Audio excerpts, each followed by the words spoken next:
সময় ঘনিয়ে এসেছে। চলতি মাসে দীপিকা পাড়ুকোনের কোল জুড়ে আসবে ফুটফুটে সন্তান। প্রথমবার মা হতে যাওয়ার এই অনুভূতি বারবার ফিরে আসবে না। তাই তো মাতৃত্বকালীন ফটোশুটের মাধ্যমে সময়টাকে স্মৃতির পাতায় ধরে রাখলেন তিনি। স্বামী রণবীর সিংহ ভাগাভাগি করে নিয়েছেন আনন্দ। সাদা কালো ছবিগুলোতে দেখা গেল দীপিকাকে আদর সোহাগে ভরিয়ে দিচ্ছেন রণবীর। দুজনেই হাসি মুখে ধরা দিয়েছেন। কয়েকটি ছবিতে দীপিকাকে একাও দেখা গেছে।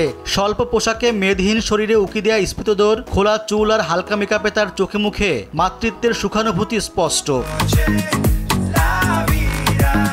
ছবিগুলোর কোনোটাই ওভারসাইজ শার্ট এবং সোয়েটার পরে লেন্সবন্দি হয়েছেন দীপিকা।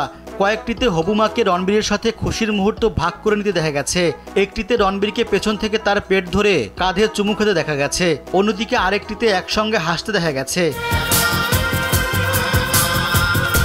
দীপিকা রণবীর উভয়ই ইনস্টাগ্রামে ছবিগুলো প্রকাশ করেছেন। তারপর সেগুলো অনলাইনে দাবানলের মতো ছড়িয়ে পড়েছে।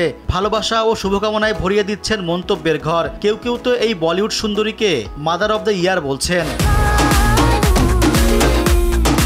যদিও প্রথম যখন দীপিকার অন্তঃসত্ত্বা হওয়ার খবর প্রকাশ্যে আসে তখন নেটিজেনরা কম সমালোচনা করেননি। তারা ধরে নিয়েছিলেন যে গর্ভ ভাড়া করে মা হচ্ছেন তিনি। যদিও তখন এ ধরনের কটাক্ষের কোনো প্রতিক্রিয়া জানাননি। তবে এবার মাতৃত্বকালীন ফটোশুটের মাধ্যমে নিন্দুকদের মোক্ষম জবাব দিলেন অভিনেত্রী।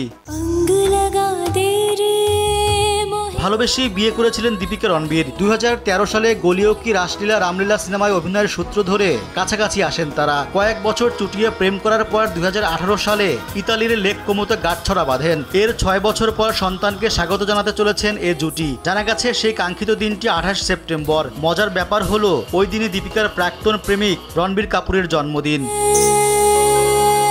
দীপিকাকে শেষ দেখা গিয়েছে কলকি 2898 এডি সিনেমায়। অন্তঃসত্ত্বা থাকাকালীন এই সিনেমার শুটিং করেছিলেন অভিনেত্রী। এতে এক অন্তঃসত্ত্বা নারীর চরিত্রে দেখা গেছে তাকে। আসছে দীপাবলিতে দীপিকার সিংহাম অ্যাগেইন মুক্তি পাবে। রেজওয়ান সিদ্দিকী, দেশ টিভি।